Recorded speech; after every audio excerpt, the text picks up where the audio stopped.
Not long after Han Li's figure vanished, a sharp rushing sound suddenly came from a distant corner of the sky. A tiny point of golden light appeared, then rapidly grew larger as it shot toward this place at terrifying speed. The mass of golden light was so dazzling it looked like a rising sun, so brilliant that no living creature nearby dared to face it directly. At the edges, the light was sharp as a saw, like blazing jets of radiance spraying outward. Wherever it passed, visible ripples spread through the void itself, as though space were about to be sliced apart. In the end, the golden light came to a halt in the stretch of sky where Han Li had been moments earlier. As the radiance slowly dimmed, the shape of a gigantic golden beetle emerged from within, its wings beating furiously. It was none other than the Tai-stage gold-devouring immortal that had been relentlessly hunting Han Li and Jin Tong. Perhaps because it had burned part of its origin power, its body was now noticeably smaller than when it first appeared in Red Spiral Valley. Even so, the aura pouring from it had only grown fiercer, and its icy eyes blazed with overwhelming killing intent. Not long ago it had received word from the insect race. The 8 great beast clans had suddenly gathered their strength and launched a massive counterattack. Under the command of Beast King Yu Hu, the true spirits of every clan had come forth together and driven the insect army, now lacking its commander, into repeated defeat. Casualties were catastrophic. The remnants of the insect army had already begun a full retreat back to insect territory, and it was only a matter of time before the beast race reclaimed vast stretches of land. The favorable situation the insects had once built was now completely gone. And yet, even after hearing all that, it had no intention of returning. Or perhaps it was more accurate to say that, to this creature, the fate of the insect race meant nothing compared to the slightest possibility of devouring the one of its own kind ahead. Sniffing the lingering scent of lightning in the air, the gold-devouring immortal did not continue its pursuit at once. Instead, it hovered in place and began to recover. Past experience had taught it that it was far wiser to wait until that little thing revealed its trail again, than to rush off in the wrong direction and waste effort. Besides, it was certain that an escape technique resembling spatial teleportation could never be sustained for long. Sooner or later, it would tear apart the prey it had hunted for so long and swallow it whole. At the same time, elsewhere in the savage wilderness, above a lone mountain peak jutting up from the land, space suddenly trembled violently. Countless arcs of lightning surged into existence and gathered high in the air, forming an enormous silver thunder array. With a violent crack of thunder, a figure flashed out from the center and came to a stop in midair. It was Han Li. He took a deep breath, forcing his heaving chest to calm slightly, then swept a hand and pulled out a beast-hide map. His gaze sharpened as he studied it carefully. A moment later, he put that map away and took out another, examining it just as intently. After consulting several maps in succession, he swept his eyes across the surroundings and fell silent in thought. Not long after, seemingly having determined the direction, he waved a hand and summoned the jade-green flying carriage once more, then mounted it and sped away. About half an hour later, he finally slowed the carriage and brought it to a stop. With a flash of white light he summoned the white jade Pichio. Soon after, Jin Tong flew out from the Pichio's mouth. Her little face was slightly pale as she looked around and realized they were hovering above the summit of a snow-white mountain. She hurriedly asked, "Uncle, where are we? This region is no longer on the map the beast race gave us. That means we've likely left the land shared by the beast race and the insect race behind. We've probably entered a deeper part of the savage wilderness," Han Li said, gazing back in the direction they had come from. "We've already run this far," Jin Tong murmured. "My spiritual sense can no longer detect that thing at all," Han Li said as he turned to look at her. "Try sensing it and see whether you can still lock onto its distance and direction." Jin Tong immediately closed her eyes and concentrated. After a while she opened them again, a flicker of delight passing through her eyes. "It's very far away now. The connection is still there, but it's much weaker than before. We absolutely cannot lower our guard. Judging from everything so far, that thing has no intention of giving up." Han Li shook his head, then looked toward the Pichio, who was glancing around. "Little White, do you recognize this place? It feels like I may have come here once a very, very long time ago, but I can't remember clearly," the Pichio said after tilting its head in thought. "The savage wilderness is simply too vast, and many places look alike. But if Master is right and we've truly left the territories of the insect and beast races, then yes, this does count as the real depths of the wilderness. Signs of human presence will only grow scarcer from here on. Then the danger here will only increase. At this point there's no turning back. We can only keep moving forward. From my estimate, our general direction should still be right. If we continue on, we'll eventually reach the Black Mountain Immortal region. Jintong, don't go back into Little White's belly for now. Keep watch on that gold-devouring immortal at all times. If it starts burning its origin power again to chase us, tell me immediately. Don't worry, uncle. Leave it to me, Jintong said, patting her chest. Hanli then summoned Donhua and instructed him. For the next stretch, I'll have to trouble you to control the carriage. I need to restore myself for a while, and after that I'll continue cultivating the spirit refinement art. Donhua naturally had no objection and simply nodded. Once everything had been arranged, Hanli walked to the rear of the carriage, took out a pill, swallowed it, sat down cross-legged, and closed his eyes to adjust his breathing. Time passed in a blur, and more than 20 days went by. At this moment, Hanli was piloting the jade-green flying carriage over a dense forest filled with ancient trees thousands of feet tall. Suddenly, the corner of his eye caught something below. Hidden among the thick green branches, there seemed to be rows of towering stone structures. Curious, he stopped the carriage with a flick of his hand. After a careful sweep with his gaze, he discovered that beneath the canopy lay a vast ancient city built of stone. The architecture of this city was utterly unlike anything found in the immortal regions, and it was equally different from the styles of the beast tribes. Most of the buildings were made from enormous blocks of stone, carved all over with bizarre images of strange beasts. Some depicted bird-like creatures with human bodies and 4 arms. Others showed snake-bodied beings with 2 heads fused together and arms growing from the upper torso. Still others were giant heads with grotesquely large eyes bulging from their sockets. There were all kinds of forms, too many to count. Most of the structures were covered in thick green moss. Large sections had already collapsed into ruin. The entire place was steeped in stillness. There was not the slightest fluctuation of spiritual power, nor the faintest trace of life. It felt dead and silent. After observing from afar for a while, Hanli decided not to stir up unnecessary trouble. Since the Tai stage gold-devouring immortal still had not caught up, it was better to keep moving. But just then the white jade pendant hanging at his waist suddenly flashed, transforming into a dog-sized white jade Pishio. Opening its mouth, it said, "Master, there is a great treasure hidden in that ancient city below. I can already smell it." "A treasure? What treasure? Where?" Jintong, who had been sitting listlessly at the back of the carriage, instantly came alive at those words.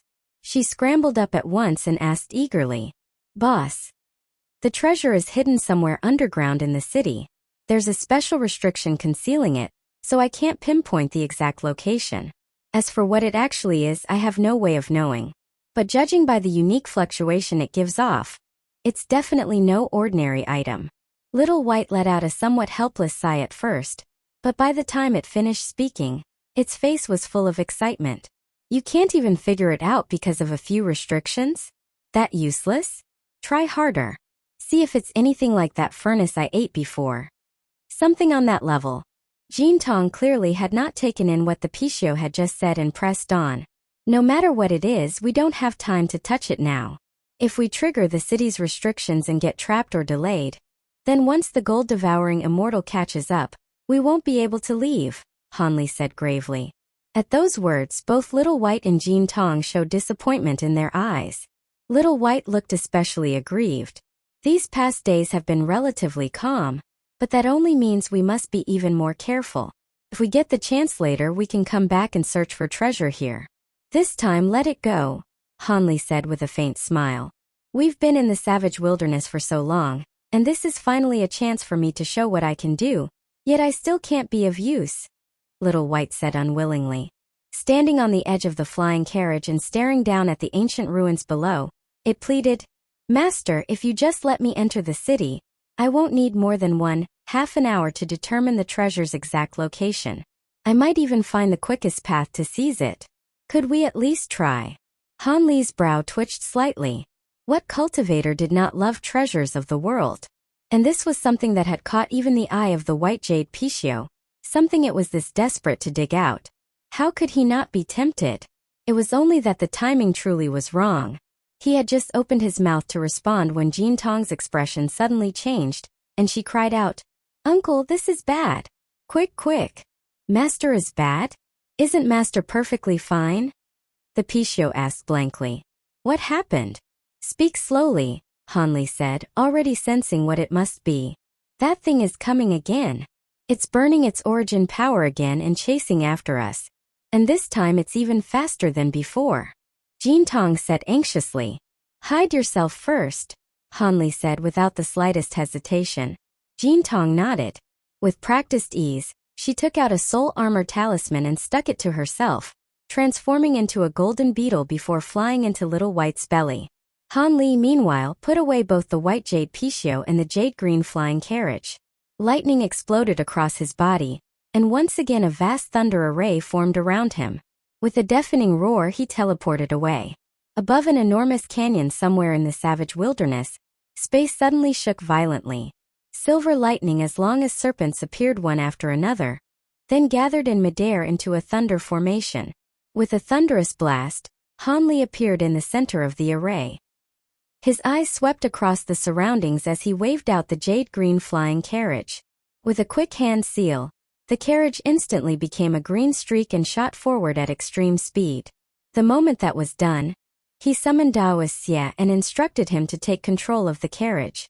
Hanli himself sat down cross-legged to the side and resumed cultivating the spirit refinement art. Far away at a distance unknown by how many hundreds of thousands of miles, the Tai gold-devouring immortal flew through the void like a blazing sun, wrapped in searing golden radiance, its eyes shining coldly. Compared with its earlier fury, it had become much calmer now. It had clearly grown used to the way its prey would sometimes conceal its aura and sometimes accelerate its escape, and it had developed its own response. It would simply keep chasing. With its cultivation, and the extraordinary body possessed by a Tai stage gold-devouring immortal, this level of origin power expenditure was nothing at all. More than half a month later, as the Tai gold-devouring immortal once again drew close, Hanli had no choice but to consume a huge amount of his magic power to activate the Thunderlight formation and teleport away again. Half a year later, a jade-green flying carriage sped forward through an endless sea of gray mist. The mist rolled like stormy waves across an ocean, greatly reducing the carriage's speed.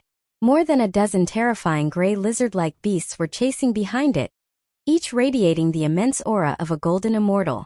One gray lizard, more than twice the size of the others, had clearly reached the Tai stage. These lizard beasts roared excitedly, opening their bloody jaws and firing beam after beam of blinding gray light toward the carriage ahead.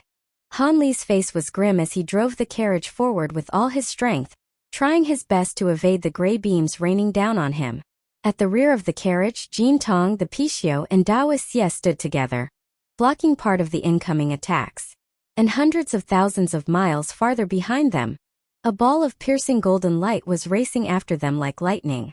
2 years later, in the middle of a yellow desert where furious winds howled, massive tornado pillars as thick as mountains stretched from earth to sky and swept wildly across the land. Inside each storm pillar, yellow light flashed in streaks, accompanied by terrifying peals of wind and thunder.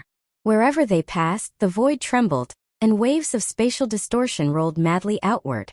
Sometimes, when two of those giant wind pillars collided, cracks in space would split open directly in the air. A streak of green light and a streak of golden light fled and pursued through the desert one after the other, both doing their utmost to avoid the storm pillars as they struggled forward. The golden light was clearly faster than the green one ahead, and it rapidly reduced the distance between them to within 10,000 miles. Suddenly, golden lightning appeared around the green streak ahead, gathering into a golden thunder formation. With one crash of thunder, the green light vanished without a trace. And so the chase continued over and over again. More than 10 years passed in the blink of an eye. Somewhere in the savage wilderness above a boundless swamp, a dim green sphere of light sped rapidly forward. Though green, its color was not uniform. Dark green, pale green, emerald green, gray green, and countless other shades were mixed together. All those colors blended into something strangely inconspicuous, making the light sphere almost merge with the surrounding sky and very difficult to detect. Inside the murky light was a flying carriage, with Han Li and the others riding within it. The carriage looked nothing like it once had. The body, which had formerly been clear and bright jade green, was now coated in an ugly mottled green, as though smeared with some strange layer of substance, just like the light surrounding it. The material might have been hideous, but the mottled green glow it gave off almost completely concealed the spiritual power fluctuations emitted by the carriage. Even the intense aura from the hexagonal array on the vehicle was nearly entirely hidden. This layer had come from the resin of a spirit tree Han Li had obtained by chance from a tribe in the savage wilderness. During all these years of flight, it had saved him from a great deal of trouble. At this moment, Han Li's expression was rather grim. Both hands formed seals as he pushed the carriage onward at top speed. Beside him, Jin Tong's face was pale, and she clutched a spiritual treasure in her hand, chewing on it as she recovered.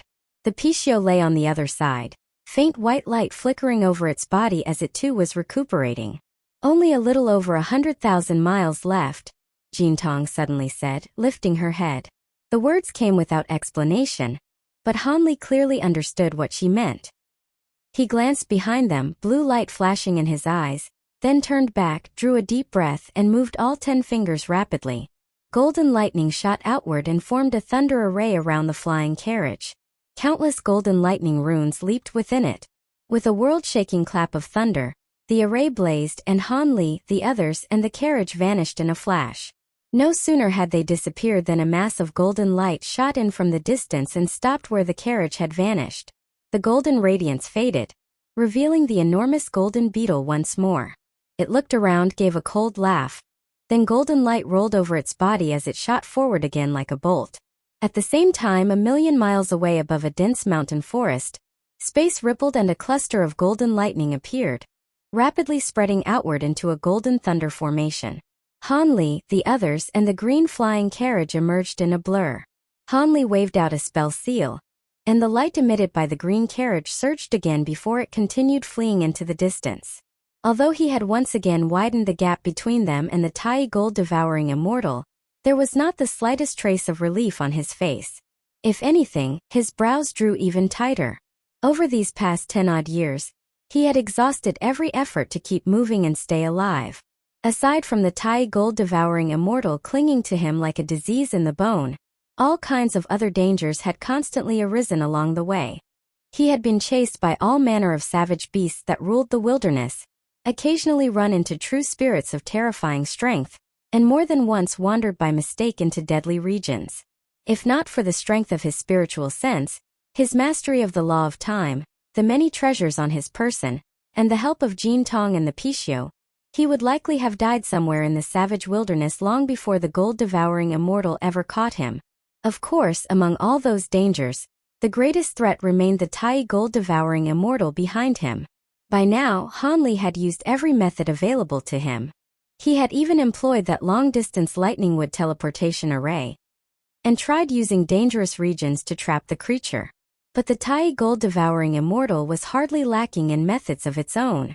The savage beasts along the road posed no threat to it at all, and every trick Han Li used was neutralized one after another. More than once it had nearly caught him. Every time Han Li was forced into a desperate corner, he had activated the Thunderlight formation and escaped by the narrowest of margins, buying himself more time. He possessed the bloodline power of the Thunder Rock, the divine Devilbane lightning within the Azure Bamboo Cloud's warm swords, and the assistance of Taoist Xie. As long as he had enough Immortal Origin Stones, the lightning power within his body could still barely hold out. But even so, it could not last forever. Each time he used the Thunderlight formation, Han Li did his utmost to recover. Yet converting immortal spiritual power into lightning power took far too much time. Even giving everything he had, he could not keep up with the drain. Especially in recent days, the Tai gold-devouring immortal seemed to have realized the state of Han Li's body, and had pressed the chase even harder. After repeated activations of the formation, the lightning power within him was almost exhausted. If this continued, it would not be long before it ran dry completely. Han Li let out a sigh, and dazzling golden light shone from his body. Within the golden radiance, the mantra treasure wheel emerged. Clusters of brilliant time runes flickered upon it, and more than half of them had already regained their brightness. At the sight of this, a trace of comfort finally appeared in Han Li's eyes. With these time runes restored, even if the Tai gold-devouring immortal caught up, he would at least have some confidence left. "Uncle, I'm ready," Jintong suddenly said, standing up beside him. Han Li heard this, stopped controlling the carriage, and Dao Xie immediately stepped forward to take over. Jintong walked over and sat cross-legged beside Han Li. Han Li placed one palm against the center of her forehead and began chanting under his breath. A crystalline glow appeared between his brows. As he recited the incantation, the light grew brighter, then flowed through his body and out from his palm into Jintong's head. One crystalline spirit mark after another appeared across Jintong's forehead, faintly glowing and giving off subtle waves of soul power. After this continued for some time, Han Li lowered his hand. A cloud-like pattern now hovered over Jintong's forehead, very similar to the mark that appeared when the soul armor talisman was used. Because soul armor talismans required rare, high-grade spiritual materials, they were incredibly expensive. Even with Han Li's vast wealth, buying them year after year had become difficult to bear. So later he had devoted himself to studying the talisman and discovered that its principle was to condense spiritual sense into solid form through a secret technique, transform it into a kind of protective barrier, and then seal it into a talisman for others to use. After uncovering part of its secrets, he had immediately begun trying to imitate it. At the same time, whenever he had even a little spare time during these years, he had thrown himself into cultivating the fourth layer of the spirit refinement art. Whether he was simply especially suited to this cultivation method, or whether the constant danger had awakened his potential, the fourth layer had advanced at astonishing speed. By now it was close to major completion, and his spiritual sense had grown stronger by more than half again. Han Li's spiritual sense was now extraordinarily powerful, and his mind exceedingly sharp. Under deliberate imitation, although he had not been able to create soul armor talismans himself, he had already learned how to place soul protection directly upon Jintong. Jintong opened her eyes, her body flashed, and she turned into a streak of golden light that flew into the Pishio's body. Han Li took the carriage back from Dao Xie and immediately changed course, speeding away. 1,000,000 miles behind them, in the void, the Tai gold-devouring insect once again lost its connection to Jintong. It merely gave a soft snort, not worried in the least.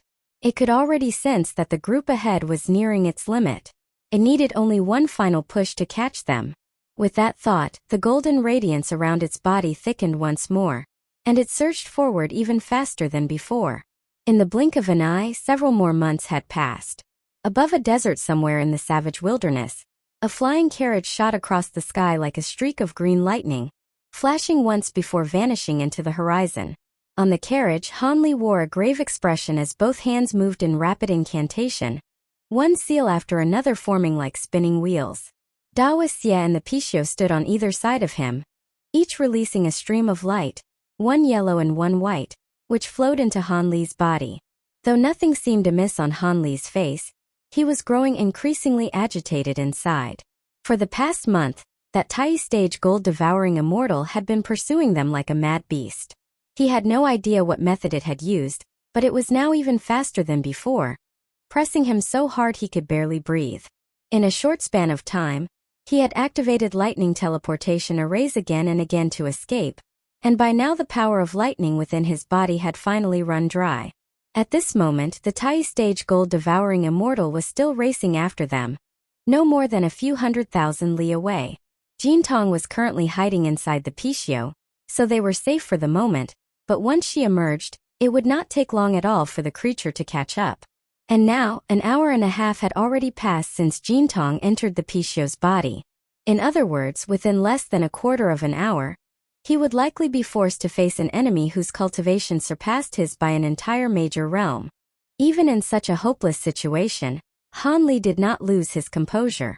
He spread out his spiritual sense, constantly sensing the surrounding terrain while his mind turned frantically, searching for some way to survive. A soft sound of surprise escaped him, and he looked down toward a place below. The flying carriage had already left the desert behind. Beneath them now stretched a vast range of green mountains, their earth and stone all a striking deep azure, an unusual and almost eerie sight. Not only that, but the spiritual energy here was far richer than anywhere else. A flicker of delight flashed through Han Li's eyes. From his experience over the years, any place with such dense spiritual energy was bound to be inhabited by some powerful being. There might even be one or two formidable savage tribes here. If so, perhaps there might be a chance for him to escape. The thought had just crossed his mind when he immediately activated the spirit refinement technique, pushing his spiritual sense outward with all his might, sending it surging in every direction. Just then, the Pishio's expression shifted, and its mouth suddenly opened. A streak of golden light shot out and transformed into Jintong. Her golden glow was now dim, her little face pale, and a trace of blood stained the corner of her lips. Her aura was also in disarray. It was obvious she had only come out because she had reached her limit. "Uncle, I really can't hold on anymore," Jintong said weakly. "It's fine. Rest first. I'll think of something." Seeing her in this state, Han Li felt a sharp ache in his heart. With a wave of his hand, he took out a pile of spirit treasures and placed them beside her. Jintong nodded with difficulty, sat down, grabbed one of the treasures and stuffed it into her mouth. Han Li drew a deep breath and pushed the carriage onward with all his strength, continuing to search the surroundings with his spiritual sense, hoping to find even the slightest chance of escape. All around them, the green peaks rose in endless ranks. Though the spiritual energy was abundant, there was nothing treacherous or dangerous he could make use of, nor was there any sign of a powerful tribe. As he flew onward, his heart slowly sank. Tens of thousands of miles behind them, a mass of golden light shot forward with terrifying speed. Within that light, the Tai stage gold devouring immortal stared fixedly ahead, its eyes glinting with cold golden radiance. The murderous intent within them was enough to chill the soul. The golden light around its body grew thicker and thicker, like clusters of golden flames blazing fiercely, and its speed surged once more.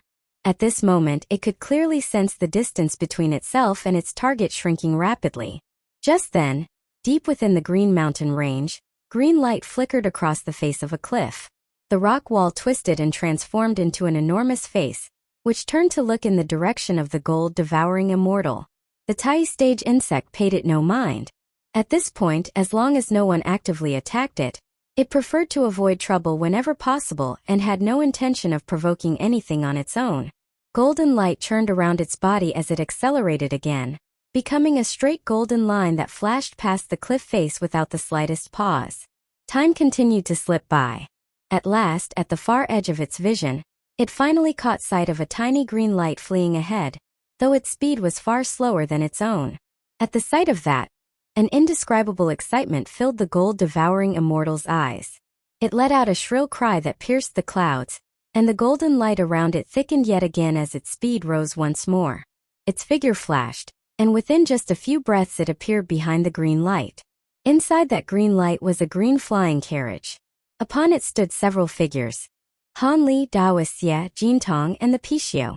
When the Tai stage gold-devouring immortal appeared, terror filled every face, including Han Li's. For some reason, seeing their expressions brought it immense satisfaction. It opened its mouth wide, and a thick golden pillar of light shot out violently. In a flash it appeared behind the green carriage and smashed downward. On the carriage, light erupted around Han Li. The green glow released by the carriage also blazed brighter. With a sudden spin it shifted several miles sideways out of thin air, narrowly dodging the golden pillar. But at that instant the golden pillar suddenly split apart, transforming into countless thin lines of golden light, like innumerable golden flying swords. They wrapped around the green carriage and twisted savagely. With a thunderous boom, the green carriage exploded into a mass of dazzling green light. Then, amid that radiance, a streak of blue shot out like lightning and fled into the distance. The gold-devouring immortal let out a ferocious laugh and thrust one foreclaw forward. With a rushing sound, a gigantic golden blade nearly 1,000 zhang long appeared out of nowhere and slashed down at the blue streak. Its shape was strange, curved like a sickle, and its surface shimmered with rippling golden light. A deep humming roar came from it, and its momentum was horrifying. An invisible force burst from the giant blade, and the world within 100-mile radius suddenly seemed to grow heavy, as though the void itself had been stirred by the blade and was compressing inward from all directions toward the blue streak. The speed of the blue streak immediately dropped, slowing by nearly half. At that moment, a wild roar sounded from within it. Then dazzling golden light erupted violently, and a huge fist covered in golden fur thrust out from within, wrapped in countless surging golden runes, and smashed viciously toward the descending giant blade. At the same time, a harsh screech tore through the air. Another vast beam of golden crystalline light shot out from the golden radiance, transforming into 1,000 zhonglong golden sword phantom that slashed toward the giant blade in the sky. The golden sword phantom moved with incredible speed, leaving behind a string of afterimages, and struck the giant blade first.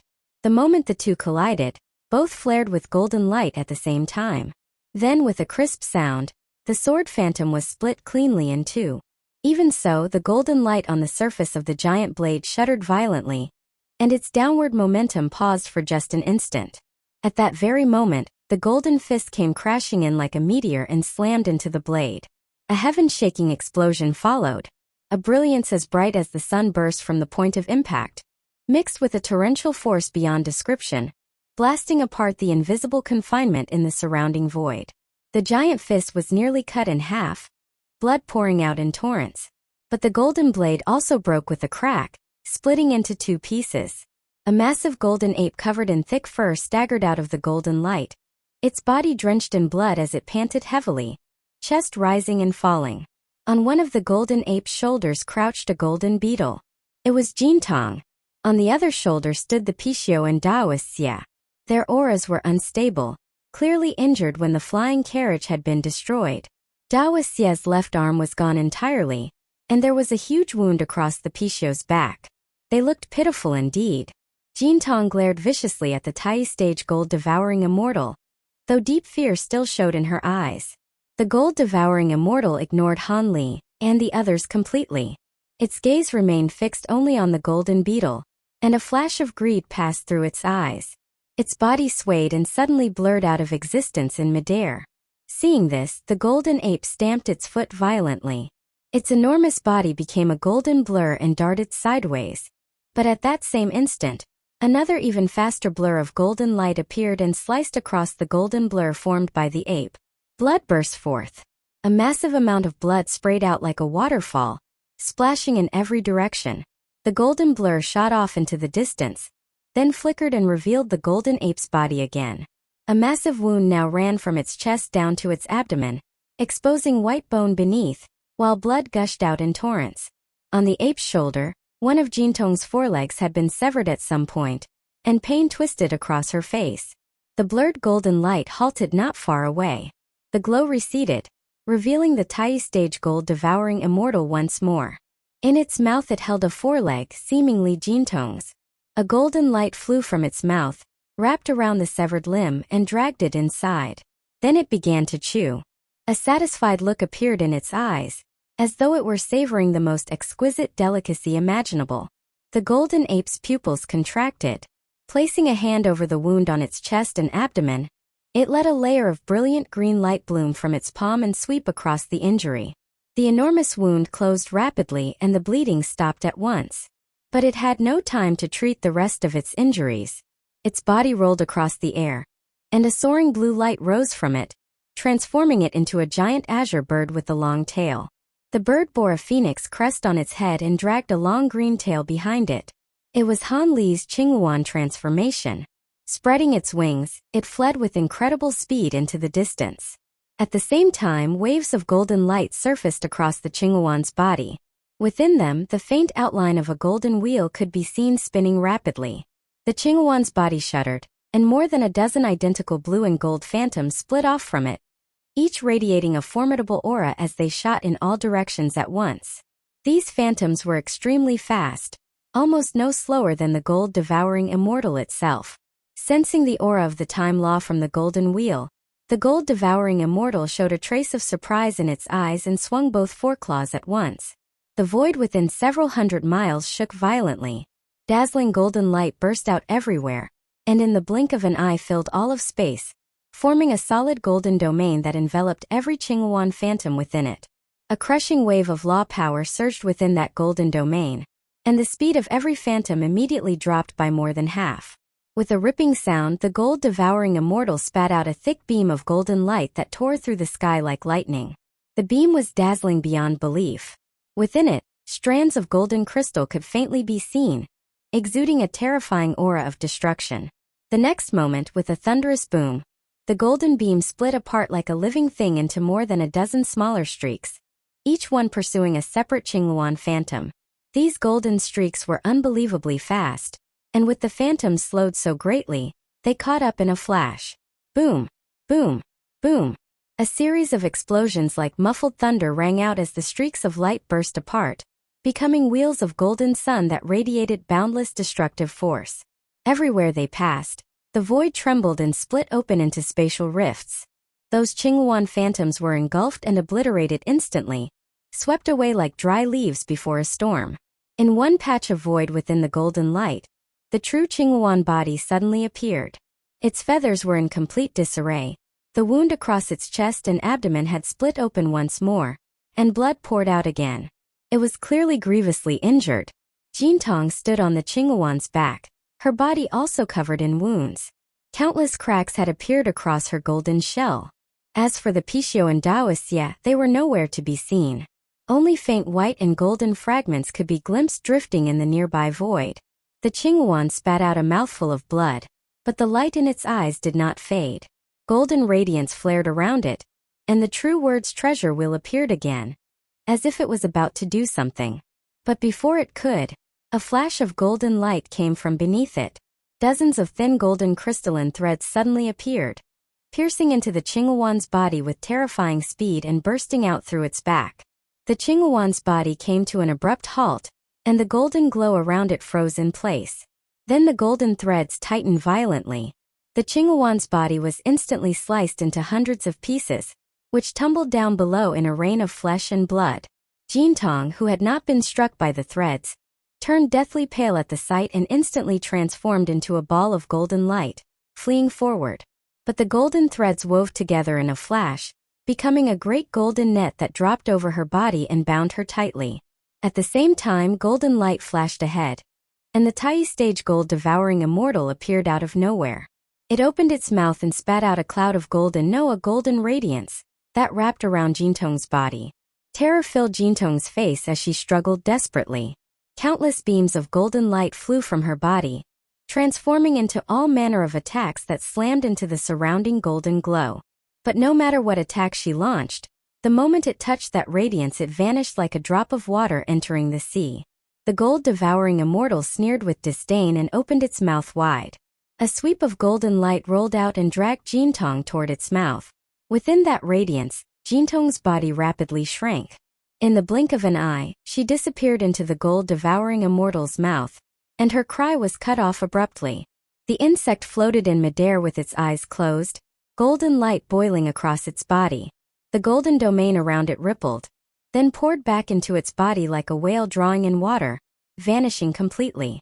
A moment later, the golden light on its body suddenly surged outward, forming tangible waves of golden radiance that swept across the surroundings. An enormous aura spread from the gold-devouring immortal and began to rise bit by bit. So in the end I have recovered another complete body.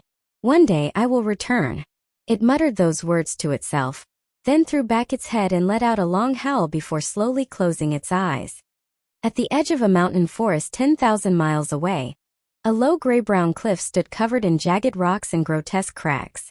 A jade-green flying carriage streaked down from the sky like a meteor and crashed violently to the ground. The mountainside trembled violently. Countless rocks tumbled down, kicking up trails of yellow-gray dust across the slope. On the carriage, Hanli felt his blood and qi surge violently in his chest.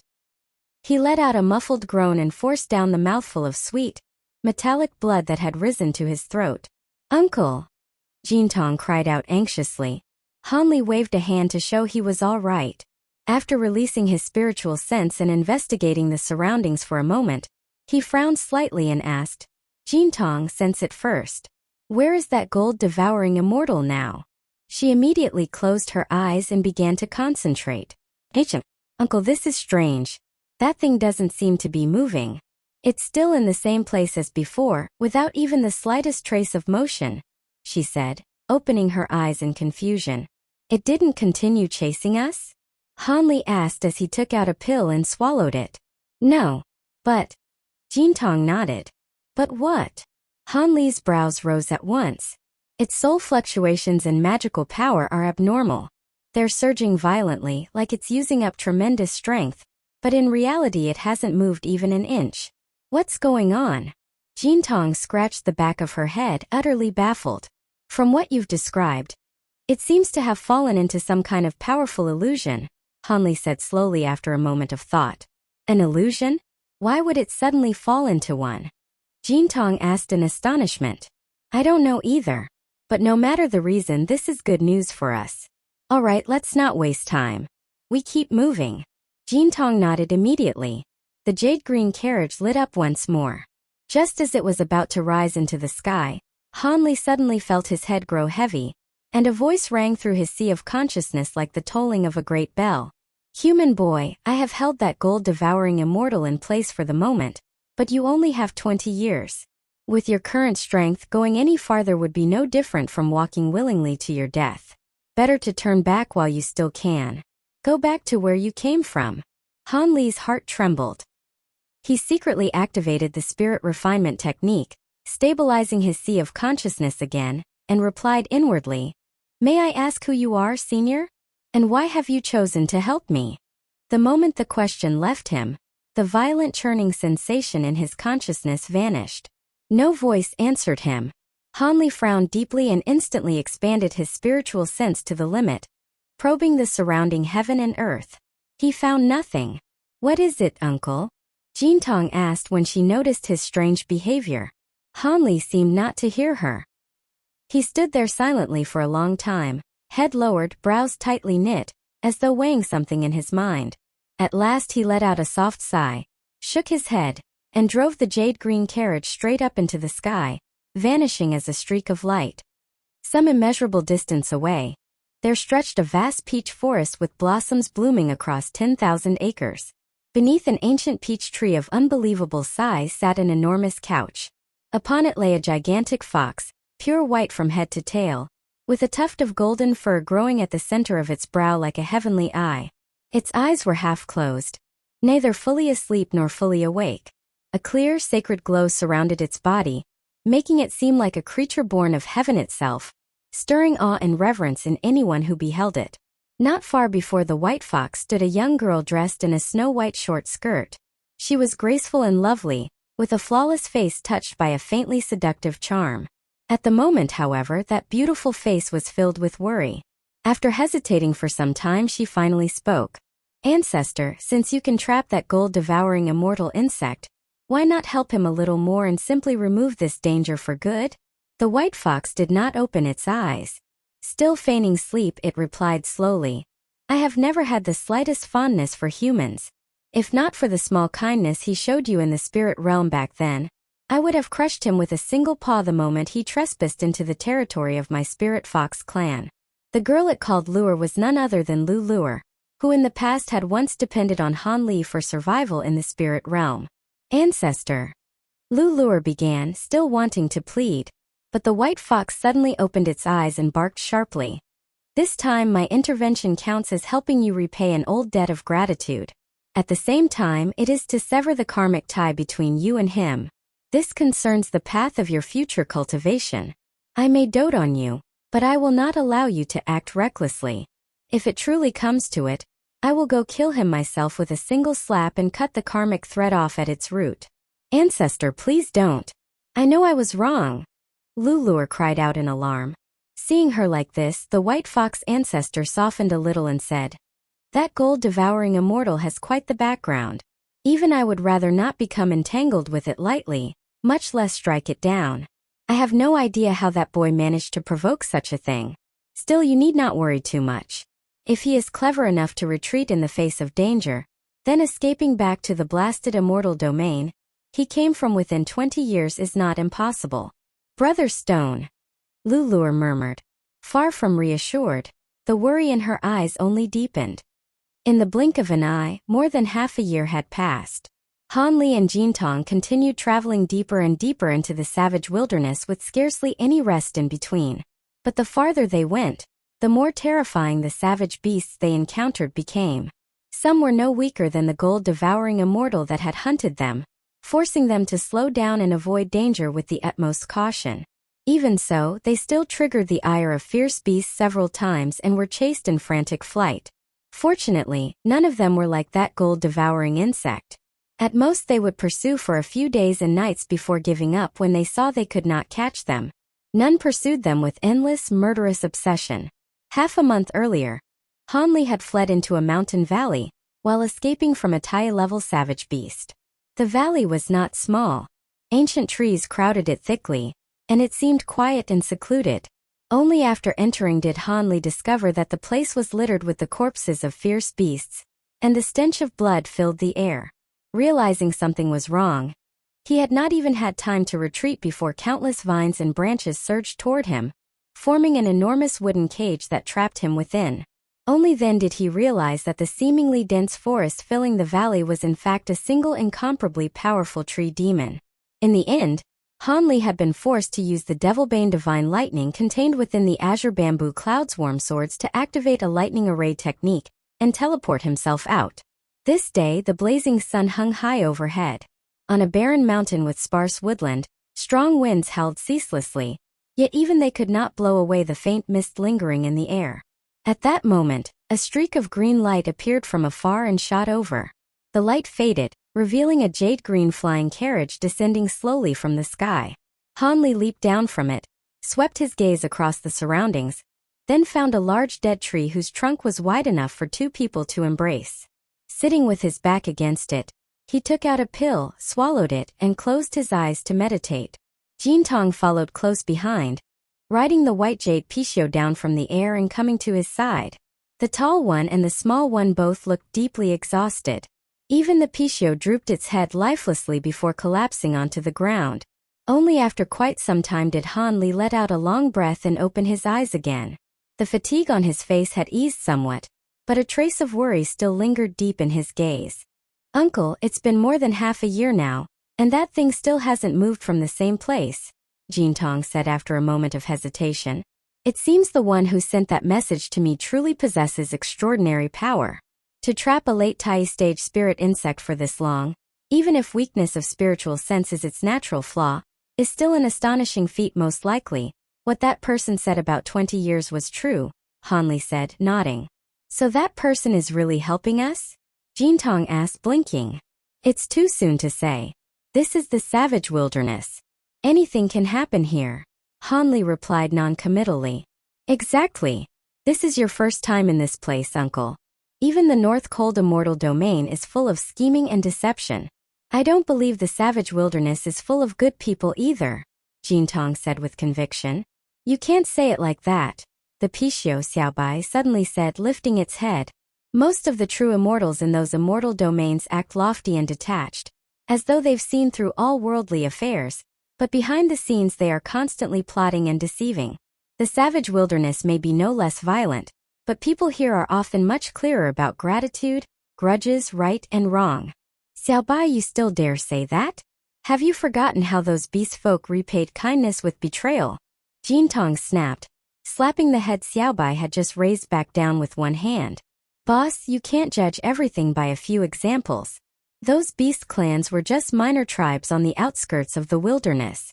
The truly great clans of the savage wilderness place immense importance on karma and repayment," Xiaobai protested. "The great clans of the savage wilderness?" Han Li murmured softly, his eyes brightening a little. "Uncle, did you think of something?" Jin Tong asked at once, ignoring Xiaobai. "The one who can restrain a gold-devouring immortal for 20 years and transmit his voice directly into my sea of consciousness through a secret art without letting me detect even the slightest trace must possess an extremely high cultivation level. At the very least late Tai stage. Perhaps even peak Tai or possibly Great Luo. I know for certain I have never acquainted myself with a being of that level, so if such a person exists, they may well come from one of those great savage clans Xiaobai mentioned," Han Li said, shaking his head. "Well, it doesn't really matter. As long as they're helping us, who cares whether they're from a great savage clan or a small one?" It would be best if they could trap that gold-devouring immortal for 200 years. No, 2,000 years, Jintong said. Why 2,000 years instead of forever? Hanli asked, amused despite himself by her carefree tone. With 2,000 years following you around, uncle, eating and drinking my fill everywhere, maybe I'd become stronger than that thing by then.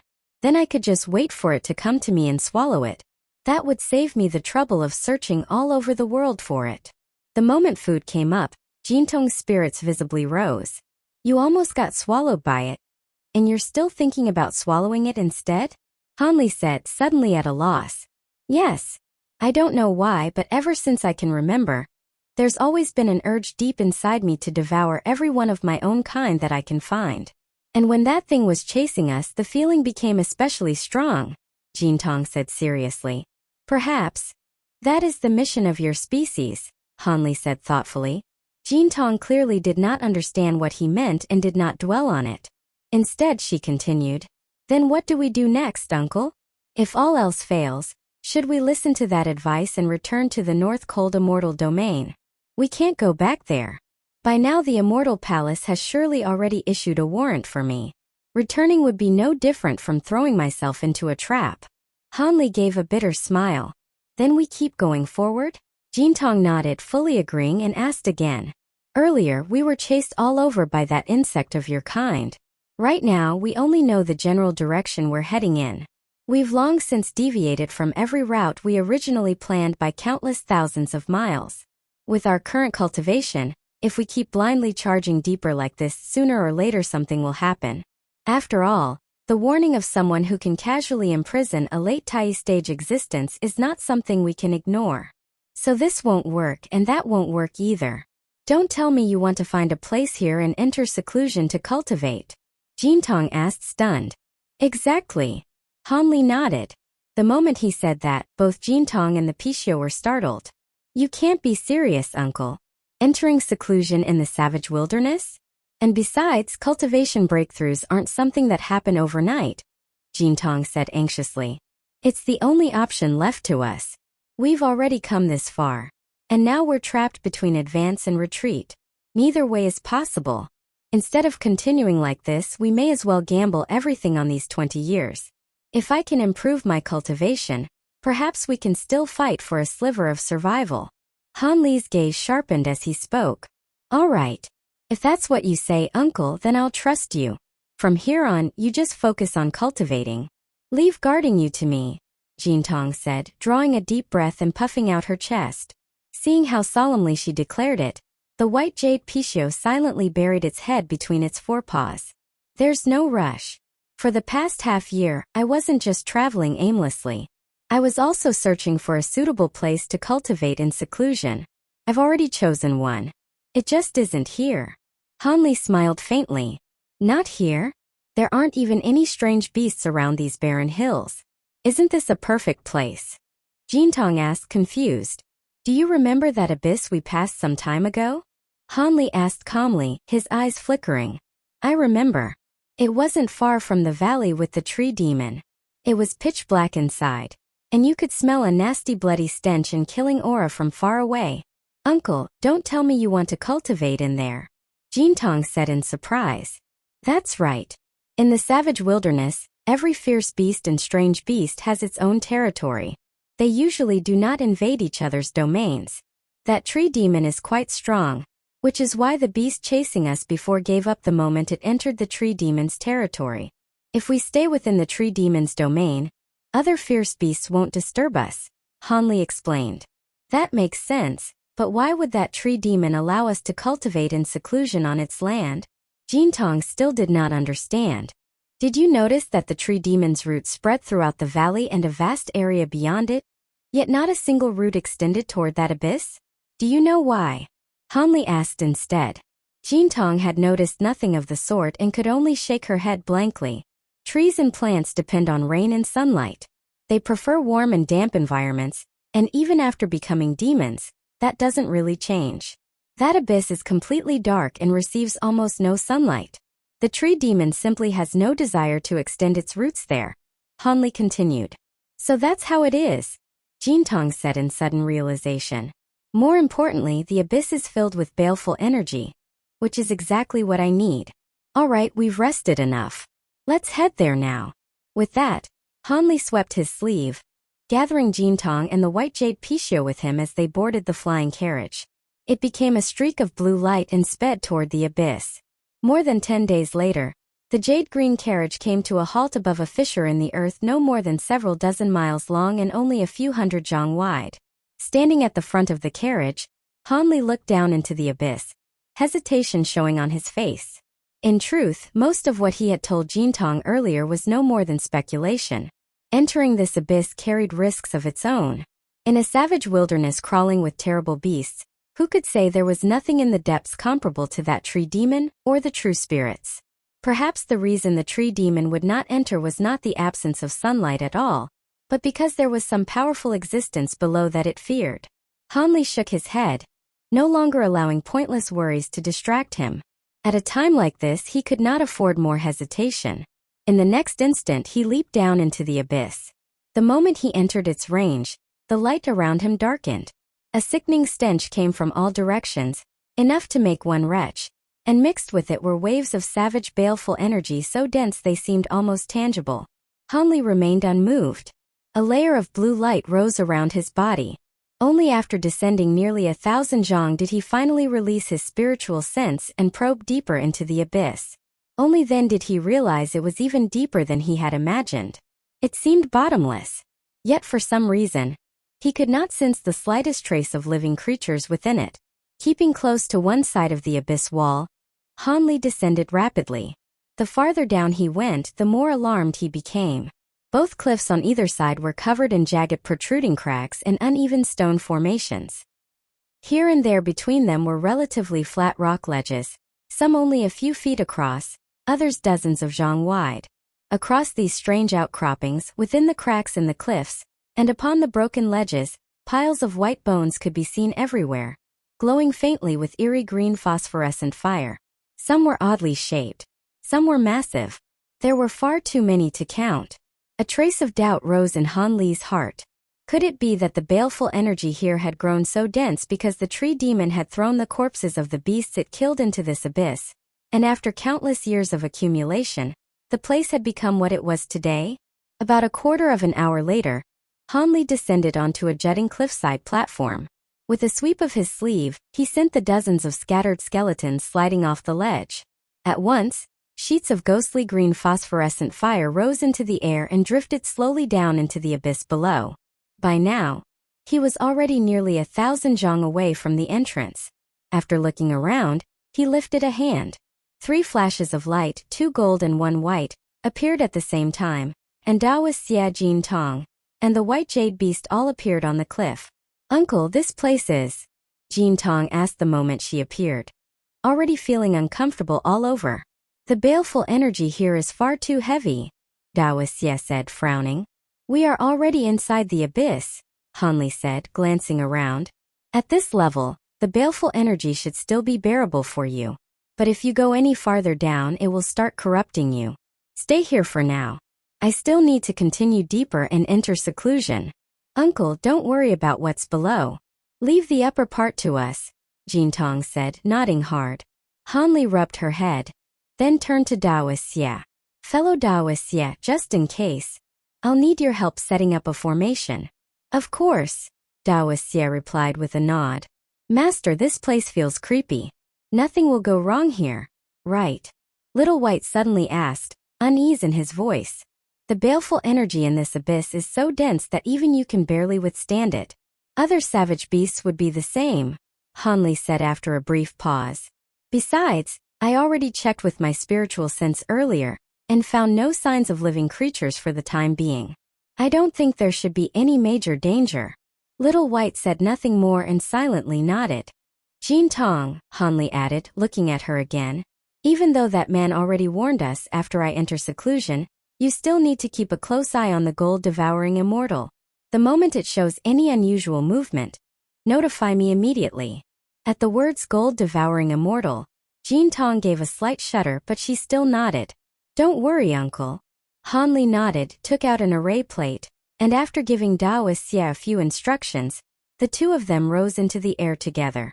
They flew back and forth along the rock walls on both sides of the abyss and began laying down the formation. When I used to follow that old demon woman Chu Ling, there were life and death battles too, Jin Tong said suddenly, watching Han Li's back. But most of the time we were the ones chasing others down and killing them. I was hardly ever hunted so miserably. Strange thing is, ever since I came back to Uncle's side, I've had plenty of reasons to be scared. Boss, don't tell me you regret it? Little White asked cautiously. Jin Tong smacked him on the head and laughed. Regret it? Staying with Uncle is exciting every single day. Why would I ever regret that? Besides, you know what kind of person Uncle is. He'll definitely find a way. The white jade beast grinned, and for once, even his face showed the hint of a smile. Roughly half a quarter of an hour later, Han Li and Dao Xie bid farewell to Jin Tong and the others, then left the cliff again and continued descending into the abyss. As Han Li's body dropped deeper and deeper, the wind roared past him. The violent current stirred up the phosphorescent flames drifting through the abyss, scattering them through the thick, shadowy fog. From a distance they looked like stars flickering in the night sky, but there was none of the openness or serenity of a true starry heaven. There was only a dense, sinister dread. The farther he descended, the more puzzled Han Li became. He had originally assumed that the murderous aura inside the abyss would be evenly spread, filling every part of it alike. But the lower he went, the denser and thicker the baleful energy became, while the beast corpses embedded in the cliff walls on both sides grew noticeably fewer. After dropping another 50 or 60 miles, there was no light left at all. Everything around him was engulfed by baleful energy so dense it seemed almost solid. Han Li had cultivated his baleful apertures before, but even so, at this depth he found his breathing growing strained and his body increasingly uncomfortable. His brows tightened. Enduring the pressure of the baleful energy, he continued downward, pressing toward the bottom of the abyss. The deeper he fell, the thicker the energy around him became. Waves of savage, murderous force pushed into his body without end. Even the light protecting his body could not fully keep it out. After nearly 100 miles of descent, the baleful energy around him suddenly churned violently, and bursts of low, wailing wind began to howl. Fierce, brutal thoughts surged out of nowhere. The temperature in the surrounding void plummeted instantly. A layer of black frost crystals spread across the rock walls, and in some places the stone cracked open from the cold. Caught off guard, Han Li's own body was instantly sealed beneath a thick layer of black ice, and those savage thoughts rushed straight into his mind. In an instant, everything before his eyes turned blood red. When he looked up, he saw mountains of demon beast corpses piled high in every direction, with blood flowing like rivers. At the same time, his ears filled with shrill ghostly cries, screams of agony and desperate shouts. Before he could even react, tens of thousands of blood-red ghost hands stretched out from the corpse mountains and rivers of blood around him. They waved wildly as they clawed toward him, as though they meant to drag him down into the deepest level of this endless hell of slaughter. Faced with such a scene, Han Li merely frowned. He had not lost consciousness.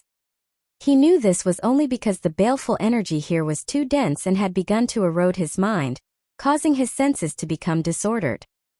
He had already quietly activated his spirit-refining art to protect his consciousness. Closing his eyes, he circulated the technique. Cool streams began to flow through his mind, and the illusion around him immediately started to fade. But the Yin wind from below kept blowing upward. The howling never ceased, and the vision of mountains of corpses and a sea of blood clung stubbornly to his mind, refusing to scatter. Han Li snorted coldly and ran the spirit-refining art several more times. Vast power from his spiritual sense surged through his mind. Only then did the illusion begin to shake and slowly recede. He let out a breath. Green light flashed over his body and shattered the black ice covering him, but instead of continuing downward, he bent slightly and looked into the abyss below, his gaze flickering. The baleful energy here was far beyond what he had anticipated. If he had not possessed nearly the fourth layer of the spirit-refining art, another mid-stage golden immortal cultivator would likely have already been driven mad by the earlier illusion and died in insanity. At this moment he stood within total darkness. Yin winds howled through the abyss below, black mist churned endlessly, and the depths remained invisible. It was obvious he was still nowhere near the bottom. Worse still, the boundless baleful energy and winds severely obstructed spiritual sense. He could not extend his perception very far at all. Originally, he had intended to rely on the strength of his body and see whether he could force his way all the way down, using even denser baleful energy to assist his breakthrough. But after reaching this point, he realized he was already close to his limit. If he continued deeper by force, he might well injure himself. At the very least, that slaughter illusion from moments ago would certainly appear again, and with even greater force. Even he was not confident he could handle it without fail. Just as he hesitated, his brows suddenly lifted, and a flash of delight appeared in his eyes. After forcefully driving back the illusion with the rapid circulation of the spirit refining art, he discovered that the technique itself had improved slightly. That little advance was almost equal to years of bitter cultivation. Hanli fell silent in thought. Under the stimulation of this baleful environment, his divine sense was constantly hovering at the edge of collapse, but because of that, the spirit refining art was being driven to operate at full capacity. He had come here intending to condense baleful energy and open his apertures, yet now he discovered that this place was also an exceptional trial ground for the spirit refining art. It was an unexpected windfall. After all, baleful energy this dense was rarely found in the outside world. As for what exactly lay below, he found himself growing even more curious. A moment later, Han Li's gaze sharpened, and he continued descending. This time, after dropping just over 10 more miles, the baleful energy around him became even denser, and the howling wind grew even harsher, like the shrieks of dying beasts. Han Li stopped in place. With a thought, he relaxed the spirit refining art that had been running continuously inside his mind. At once, the boundless brutal energy around him surged into his consciousness like a flood. The scene before his eyes blurred, and the earlier illusion of corpse mountains and blood seas reappeared, this time even more ferocious than before. Han Li immediately began circulating the spirit refining art again. His vast spiritual sense churned as he struggled with all his strength to drive the illusion from his mind. Time passed little by little. More than half a day went by before he finally opened his eyes and let out a long breath. Just as he had expected, the spirit refining art had advanced again. Seeing this, Han Li felt a surge of joy. The bottleneck that had trapped him for so long might not hold much longer if things continued like this. After resting briefly where he was, he continued downward once more. The farther he went, the fiercer the baleful winds and energy became. Endless waves of murderous power surged upward from below, as though the very bottom of the abyss was connected to a hell of and slaughter. As before, every time Han Li descended a certain distance, he stopped and used the wind and baleful energy to temper the spirit refining art. Under the constant stimulation of this environment, the art progressed at a shocking pace. After several months of this, Han Li's spirit refining art had already reached the peak of the 4th layer. Only one final step remained before true completion. He stopped atop a protruding boulder on the cliff wall and looked down. By his calculations, he had descended nearly another 1,000 miles during this time. Yet the abyss still showed no sign of ending. Han Li's gaze shifted to the rock walls around him. After a brief thought, he shot downward once more. He had not gone far before he let out a light sound of surprise. At this depth, the abyss had actually begun to narrow.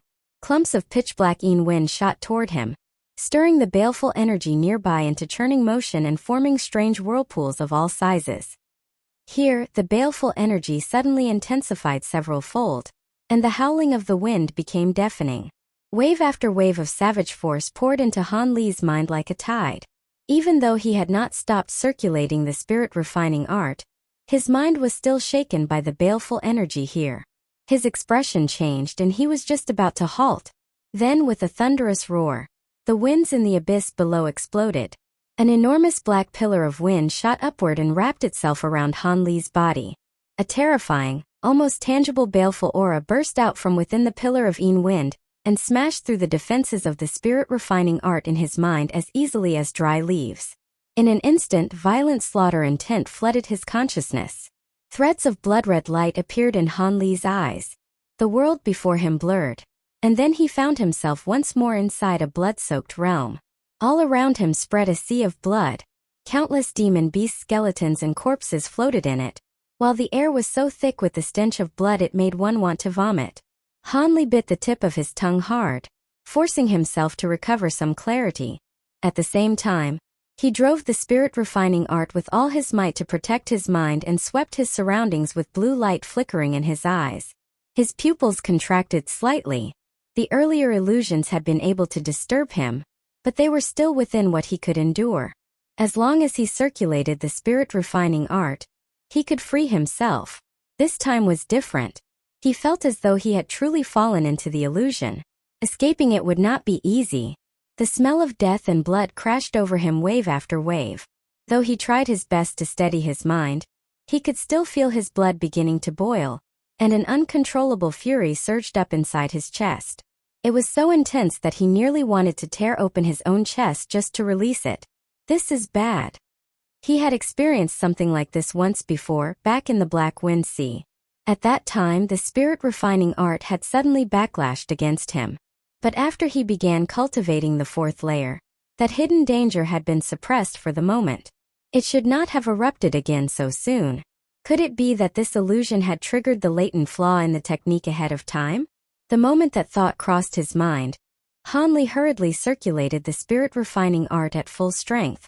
Waves of coolness spread through his mind, and the fire raging in his chest slowly subsided. His thoughts raced as he searched for a way to break this illusion. Just then a sloshing sound rang out. Hanli turned and looked, his brows drawing together. The sea of blood on the ground began to churn. Not far from him, the skeleton of a demon wolf more than a dozen zhang long slowly rose up from the blood. Two dim red lights appeared in its eye sockets. With a roar, it sprang toward him. Hanli flicked a finger. A streak of green light shot out and split the wolf skeleton in two. Splash! Splash! As the blood churned, two more beast skeletons rose and lunged toward him. Hanli swept one hand through the air. Another arc of green light flashed out and cut both skeletons down. But before their remains could even hit the ground, the blood sea all around him surged violently again, and still more corpses came lunging from every direction.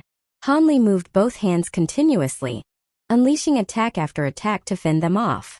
At first, these skeletons were not especially strong, but their numbers kept growing. Among them began to appear corpses of true immortal beasts, and even the remains of golden immortal beasts. Hanli had already transformed into a mountain giant ape. Golden light flashed from his enormous fists as they swept out like twin storms, shattering every skeleton in their path. But no matter how many he crushed, more kept coming. In the end, he found himself surrounded on all sides, layer after layer. Then a shriek tore through the air. A massive emerald beast tail, more than 100 zhang long, suddenly rose out of the blood-red sea below and swept toward him. Hanli was busy fending off attacks from elsewhere, and had time only to throw a single punch at it. A golden fist shadow shot forward and collided with the tail skeleton with a loud crash. The golden fist shadow shattered instantly, as fragile as an egg. The beast tail did not slow in the least. In a blur, it appeared beside Hanli and slammed into his side like a meteor. Hanli's body shook violently. He was flung away like a piece of straw and crashed into a pile of demon beast remains nearby. The surrounding skeletons let out excited howls and surged over him like a tide, burying his body beneath them as they tore savagely at his flesh. The mountain giant ape's defense, which had always been unimaginably tough, suddenly seemed terribly weak here. It was ripped open by the countless corpses around him with ease. In the blink of an eye, more than half the flesh on his body had been gnawed away, exposing white bone underneath. A great fury exploded in Hanli's heart. Golden light burst from both arms as he swept them out in a savage circle. An irresistible, overwhelming force erupted from the golden light. The air exploded with a thunderous boom, and even the void trembled violently. All the nearby skeletons were blasted away. A flash of gold followed, and the giant ape shot high into the air, temporarily escaping the attacks of the beast corpses below.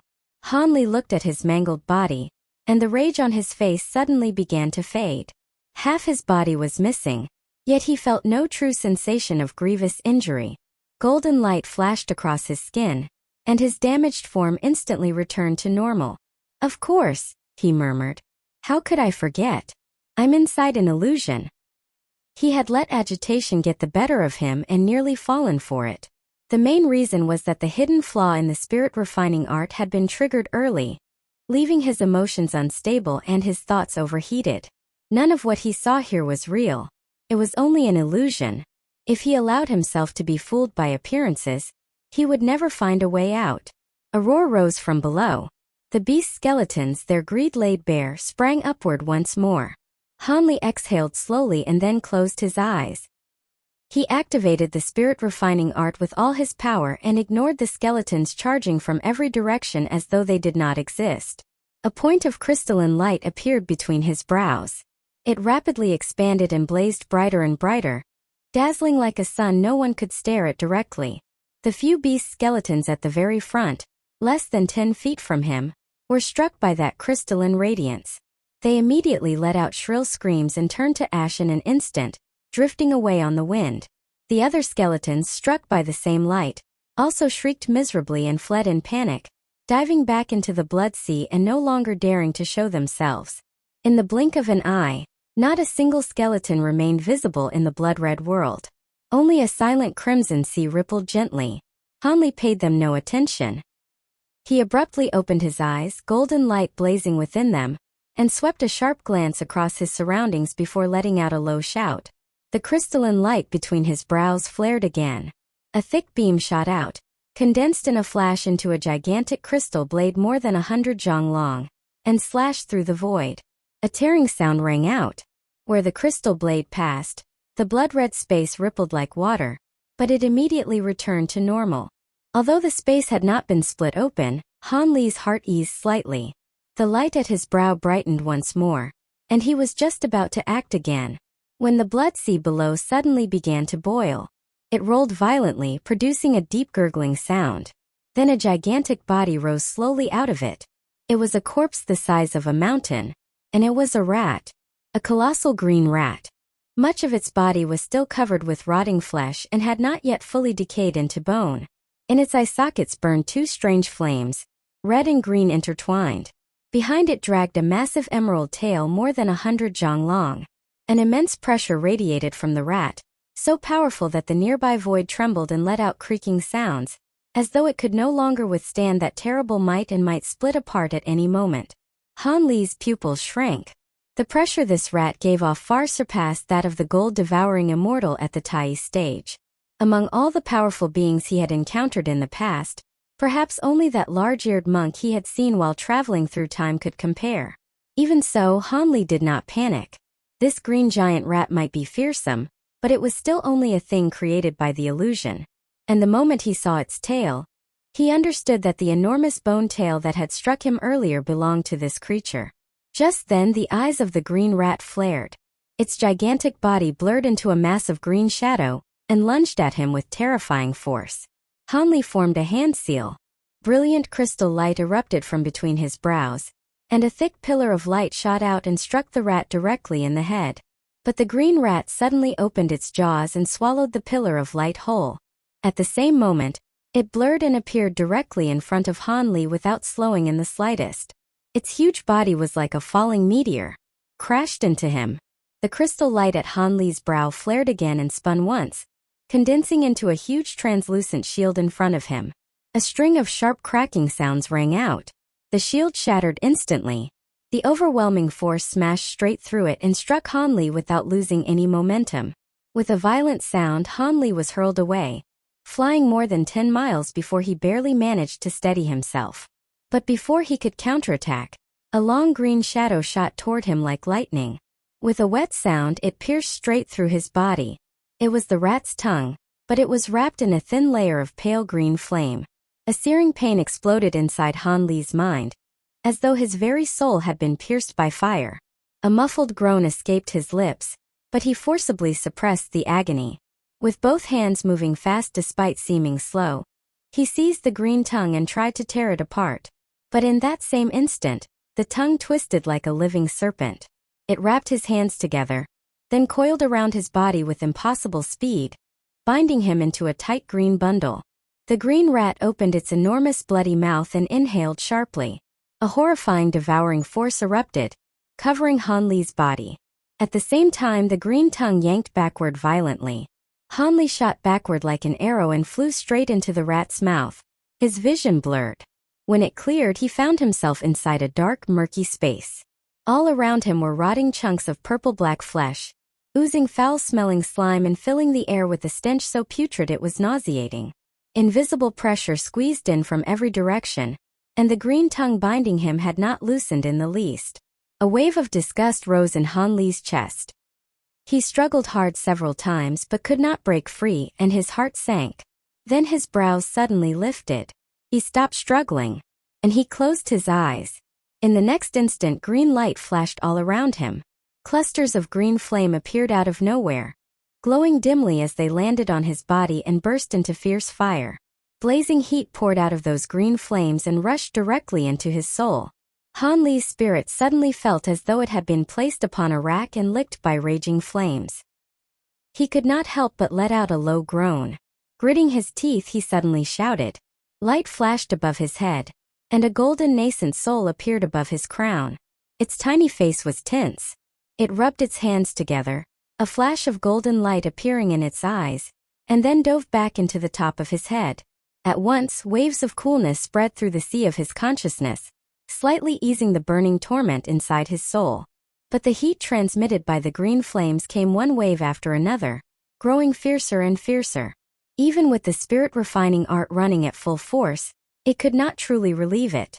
Han Li closed his eyes and pushed the technique madly while a half-transparent membrane appeared across the surface of his body, resisting the invisible force constantly crushing him from all sides.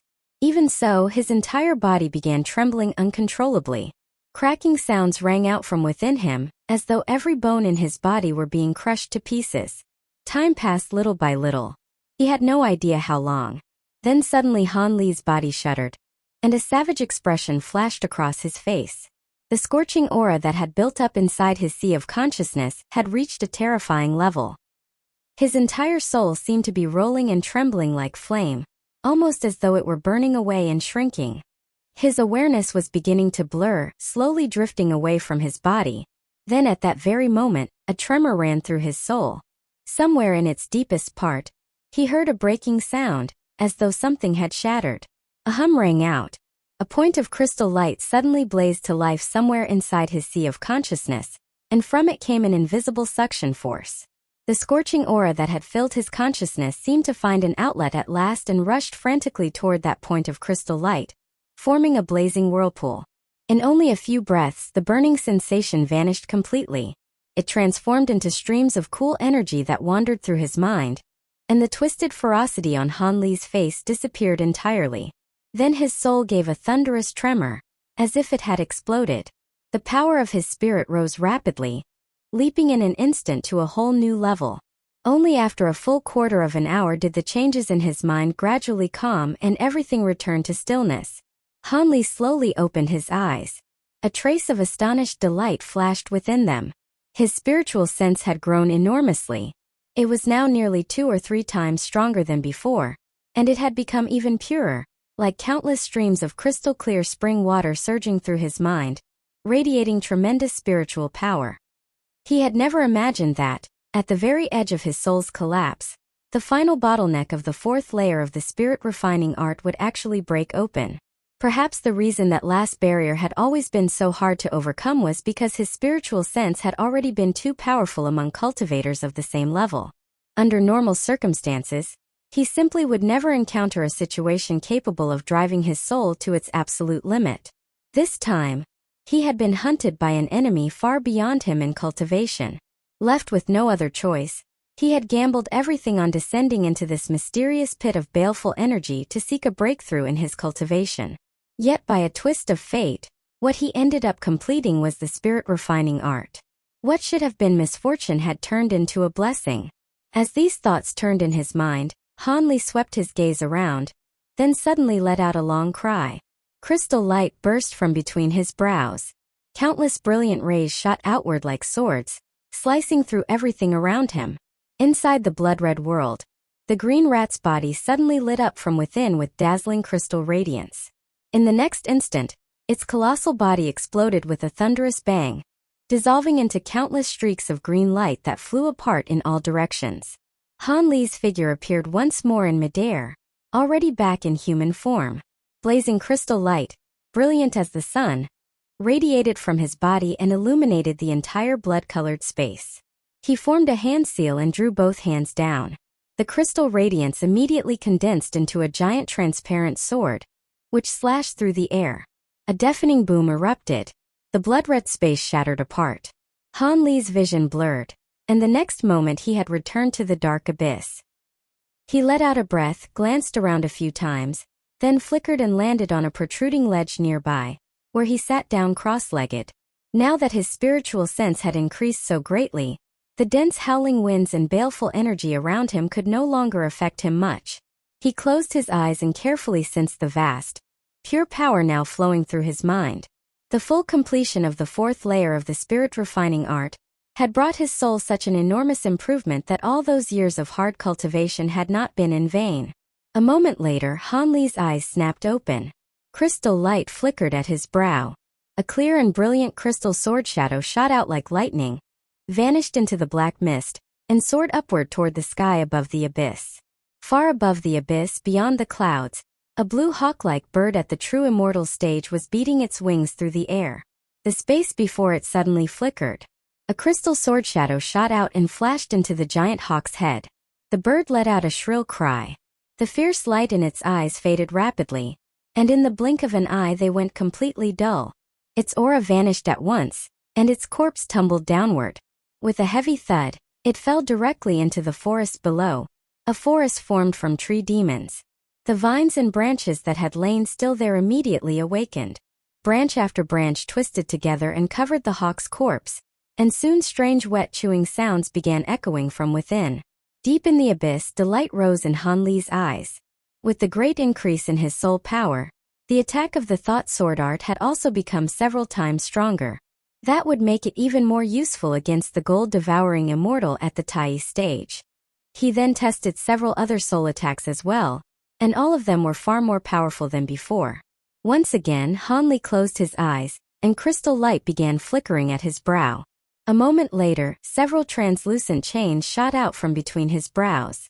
They wove together rapidly in midair, forming a square cage made of crystal chains. On the surface of the cage were faint black runes, half visible and half hidden. Within the dazzling crystal radiance drifted specks of dark light, crystal glow and black brilliance interweaving to create a strange and unsettling aura. Han Li looked at the floating chain cage and suddenly flicked a finger. The light of the cage brightened violently. In the next instant it broke apart once more into several chains, then vanished into the void. Deep within the forest outside the abyss stood a towering emerald tree several hundred zhang tall. Its branches and leaves were unbelievably lush, and both trunk and foliage were the clear, gleaming color of polished jade.